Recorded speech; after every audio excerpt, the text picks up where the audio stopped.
Hello दोस्तों, कैसे हैं आप सब। उम्मीद करता हूँ कि सब बढ़िया होगा। दोस्तों फिर से स्वागत है आप सभी का अपने चैनल टूरोपीडिया हिंदी पर। आज जिस जगह के बारे में हम आपको बताने जा रहे हैं वो दुनिया का चौथा सबसे छोटा टेरिटरी है, जिसको एक कंफ्यूजिंग जगह माना जाता है क्योंकि इस जगह को कोई एक बार में समझ ही नहीं पाता। आखिर इसकी इतिहास ही कुछ इस तरह की रही है। इस देश में शादियाँ ज्यादा दिन तक नहीं टिकती।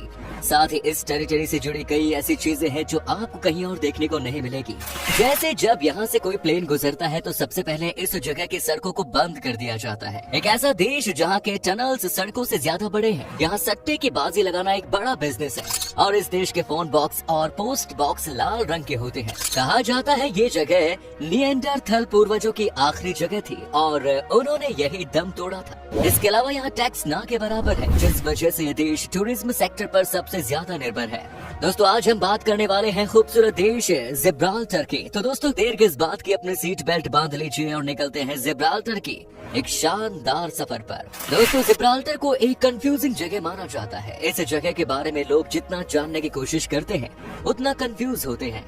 जिब्राल्टर स्पेन का एक आखिरी हिस्सा है, लेकिन फिर भी इसे स्पेन का हिस्सा नहीं कहा जाता। इसके बदले इसे ब्रिटिश टेरिटरी कहा जाता है। लेकिन यहाँ का मौसम कुछ ऐसा है जो इसे ब्रिटिश टेरिटरी बिल्कुल नहीं बनाता। ऐसे में सवाल यह है कि आखिर जिब्राल्टर है कौन सी जगह, यहाँ कौन लोग रहते हैं। दरअसल जिब्राल्टर यूरोप के दक्षिणी छोर पर भूमध्य सागर के किनारे स्थित एक ब्रिटिश ओवरसीज टेरिटरी है। जिब्राल्टर एक ब्रिटिश ओवरसीज एरिया है, जिसका मतलब ये है कि ये यूके के अधिकतर क्षेत्र में तो है, लेकिन इसके बावजूद ये इसका हिस्सा नहीं है।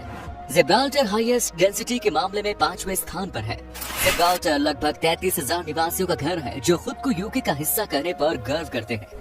यहाँ की ऑफिशियल लैंग्वेज है इंग्लिश। अंग्रेजी जिब्राल्टर की है तो ऑफिशियल लैंग्वेज, लेकिन ज्यादा से ज्यादा लोग स्पेनिश और स्थानीय भाषा भी बोलते हैं, जिसे लानीटो कहा जाता है। दोस्तों भले ही जिब्राल्टर एक ब्रिटिश टेरिटरी हो, लेकिन इसका नाता स्पेन से ज्यादा है। जिब्राल्टर और स्पेन दोनों में काफी मेल भाव है। जिब्राल्टर के लोग अच्छा खासा स्पेनिश बोल सकते हैं। सिर्फ भाषा ही नहीं, इस राज्य में स्पेन के असर बाकी चीजों में भी दिखता है। स्पेन से सीमा लगने के कारण यहाँ रोजाना हजारों स्पेनिश लोग नौकरी या अन्य जरूरतों के लिए आते हैं। यहाँ का शांतिमय जीवन काफी कुछ स्पेन से मिलता जुलता है। दोस्तों जिब्राल्टर में काफी कुछ ऐसा भी है जो इस जगह को अलग बनाता है, जैसे कि यहाँ हर कुछ रंग बिरंगी है। जिब्राल्टर की हर गलियाँ और हर सड़कें रंगों से भरी हुई है। यहाँ की गलियों की दीवार पर अलग अलग तरीके की पेंटिंग्स की जाती है। सिर्फ गलियाँ ही नहीं बल्कि जिब्राल्टर के सरकारी दफ्तरों की दीवारों पर भी पेंटिंग्स बनाई गई है। पोस्ट बॉक्सेस और फोन बॉक्सेस के लिए जिब्राल्टर में कलर कोड है। यूके की तरह जिब्राल्टर के फोन और पोस्ट बॉक्स लाल रंग के होते हैं। हालांकि ऐसा क्यों है ये किसी को नहीं पता और इससे किसी को कोई फर्क भी नहीं पड़ता, क्योंकि यहाँ सब कुछ इतना कलरफुल है कि लोगों को इसके पीछे की वजह जानने में कोई दिलचस्पी नहीं है। जब भी जिब्राल्टर की बात होती है तो दी रॉक की बात लोगों के दिमाग में खुद ही आ जाती है। लेकिन दोस्तों यहाँ हम मशहूर एक्टर और रेसलर रॉक की बात नहीं कर रहे, बल्कि एक चट्टान की बात कर रहे हैं। जी हाँ, दी रॉक जिब्राल्टर के एक खास चूना पत्थर है। ये चट्टान 1400 फीट ऊंची है और पूरा स्पेन इसे हर जगह से देखा जा सकता है। दी रॉक को हजारों सालों पहले का माना जाता है। कहा जाता है कि ये चट्टान तब बनी थी जब यहाँ जुरासिक हुआ करते थे। सबसे मजेदार बात यह है कि जिब्राल्टर के इस चट्टान पर आपको छोटे फूलों वाले पौधों के 500 से ज्यादा प्रजातियां मिलेंगी। जिब्राल्टर की चट्टान पर एकमात्र देसी फूल जिब्राल्टर कैंडी टुफ्ट है। ये यूरोप की एकमात्र जगह है जहाँ ये फूल पाया जाता है। सेकेंड वर्ल्ड वॉर के बाद ब्रिटेन कई टुकड़ों में बट गया, लेकिन जिब्राल्टर इसका हिस्सा बना रहा। लेकिन जिब्राल्टर के लोग ब्रिटेन का हिस्सा बने रहना चाहते हैं। इसका एक कारण ये भी है कि जिब्राल्टर के लोग खुद को ब्रिटिश मानते हैं। इसीलिए यहाँ 2 बार साल 1967 और 2002 में पब्लिक ओपिनियन लिया गया, जिसमें 90% लोगों ने ब्रिटेन में बने रहने के लिए वोट किया था। ऐसे में इस जगह को कंफ्यूजिंग कहना तो बनता है।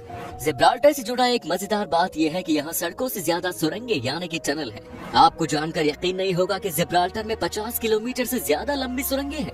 जी हाँ, इस सुरंगों का इस्तेमाल न्यूक्लियर हमलों से खुद को बचाने के लिए किया गया था। ऐसा भी कहा जाता है कि यूके ने इन सुरंगों को बनाया था ताकि अगर उन पर हमला हो तो वो अपने देश की रॉयल फैमिली और बड़े ऑफिसर्स को बचा सके। अब जिब्राल्टर की सुरंगों की बात हो रही है तो आपको एक हैरान कर देने वाली बात बताते हैं।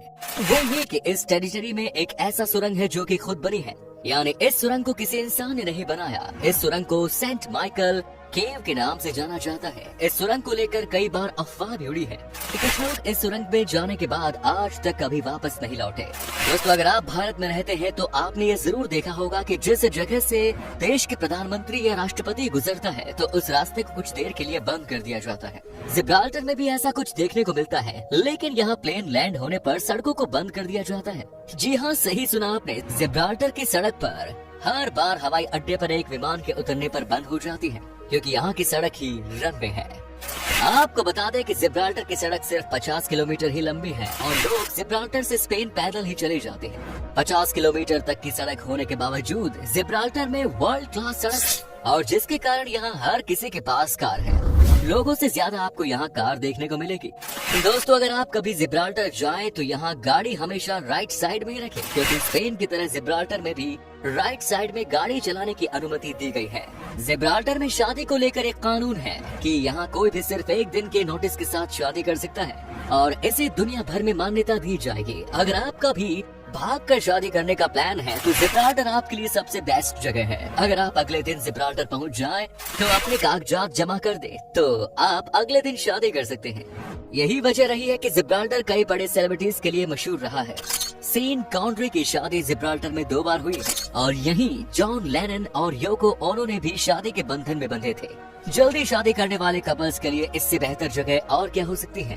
लेकिन जितनी जल्दी यहाँ शादी होती है उतनी ही जल्दी तलाक भी। तलाक के मामले में भी जिब्राल्टर काफी आगे है। यहाँ एक साल में काफी ज्यादा तलाक होते हैं। इसके अलावा जिब्राल्टर के सबसे पसंदीदा स्पोर्ट्स है एथलेटिक्स। यहाँ आपको हर कोई एथलेटिक्स ही खेलता नजर आएगा और रग्बी और फुटबॉल यहाँ का सबसे पॉपुलर गेम्स में शामिल है। जिब्राल्टर की खुद की एक फुटबॉल टीम है जो कुछ ही समय पहले फीफा में शामिल हुई थी। जिब्राल्टर फीफा में शामिल होने वाला दूसरा सबसे कम आबादी वाला मेंबर बना। दोस्तों, जैसा कि हमने पहले ही बताया कि जिब्राल्टर को विलुप्त हो चुके हमारे पूर्वज निएंडरथल की आखिरी जगह में से एक माना जाता है। आज से 24,000 साल पहले जिब्राल्टर की एक गुफा को कुछ आखिरी निएंडरथल के आराम करने की जगह माना जाता है। कहा जाता है कि यहाँ निएंडरथल काफी सालों तक रहे और अंत में यही उन्होंने दम तोड़ दिया। ये बात दरअसल इसलिए हैरान करने वाली नहीं है क्योंकि जिस तरह की यहाँ गुफाएं हैं उसे देखकर ऐसा ही लगता है कि यहाँ निएंडरथल काफी सालों तक रहे होंगे। अगर ये सच है तो वाकई में जिब्राल्टर एक बड़ी ऐतिहासिक जगह है जिसे हम लाइफ में एक बार जरूर देखना चाहिए। एक छोटी सी जगह होने के बावजूद जिब्राल्टर में काफी कुछ है। यहाँ के नेशनल पार्क्स में पक्षियों की कई ऐसी प्रजातियां हैं जो सिर्फ यही देखने को मिलती है। इसके अलावा ओल्ड विल्ड मंकीज का घर है जिब्राल्टर। जिब्राल्टर के इस प्रसिद्ध बंदर का नाम है बारबरी मका, जो मोरक्को की मूल निवासी प्रजाति है और यूरोप में कहीं भी जंगली रहने वाले इकलौता बंदर है। पूरे यूरोप में जिब्राल्टर ही एक ऐसी जगह है जहाँ इस तरह के बंदर देखने को मिलते हैं।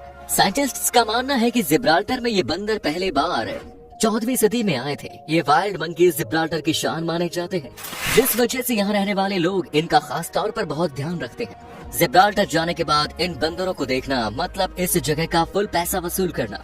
साथ ही अगर आप समुद्री जानवरों को करीब से देखने में शौकीन हैं तो जिब्राल्टर में एक मजेदार डॉल्फिन एक्सकर्जन में शामिल हो सकते हैं। जैसा कि जिब्राल्टर एक छोटी सी जगह है, ऐसे में यहाँ आपको खाने के लिए ज्यादा कुछ नहीं मिलेगा।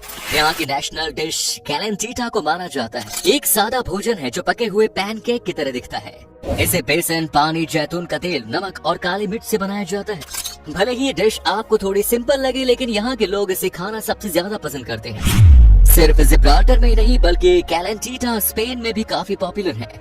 कैलेंटीटा के अलावा जिब्राल्टर में रोस्टो एक खास पास्ता है जो आजकल जिब्राल्टर में काफी पॉपुलर है। यहाँ खेती करने के लिए ज्यादा जमीन नहीं है, इसलिए जिब्राल्टर के लोग सिंपल खाना ही पसंद करते हैं। दोस्तों, जिब्राल्टर का मुख्य धर्म कैथोलिक है। यहाँ 78% लोग ईसाई हैं, लेकिन जिब्राल्टर को एक सेक्युलर टेरिटरी माना जाता है क्योंकि यहाँ ईसाई के अलावा मुस्लिम, हिंदू और यहूदियों की भी काफी ज्यादा आबादी है। यहाँ की खासियत यही है कि जिब्राल्टर में मस्जिद, मंदिर और चर्च एक साथ छोटी सी जगह में फिट हो जाते हैं और यहाँ सभी धर्म के लोग एक साथ बिना वायलेंस के रहते हैं। जिब्राल्टर की इकोनॉमी सबसे ज्यादा टूरिज्म सेक्टर पर ही निर्भर है।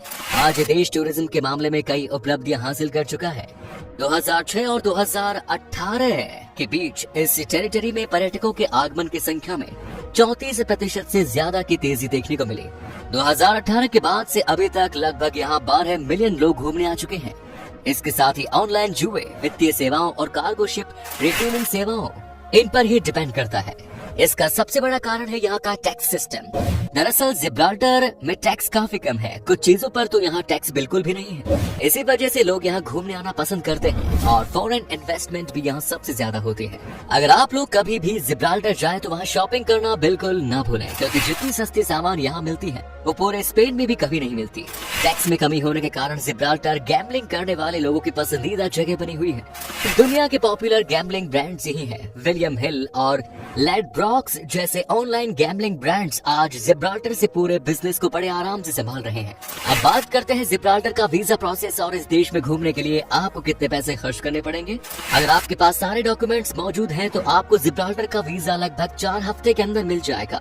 अगर आप टूरिस्ट वीजा पर इस देश की यात्रा करते हैं तो इसकी वैलिडिटी होती है 30 दिन। अगर आप इस देश की यात्रा करनी है तो यहाँ का 1 हफ्ते का खर्चा 1,65,000 रुपए तक का आ जाएगा, जबकि इस देश की करेंसी है जिब्राल्टर पाउंड, जिसकी वैल्यू लगभग 100.29 भारतीय रुपीस के बराबर है। तो ये था जिब्राल्टर। उम्मीद है ये वीडियो आपको बहुत मजा आया होगा देखकर। जिब्राल्टर के बारे में सबसे खास क्या लगा कमेंट्स में जरूर बताएं। क्या कभी आपने विजिट की है इस टेरिटरी की, और अगर की है तो आपका एक्सपीरियंस कैसा रहा हमारे साथ जरूर शेयर करें।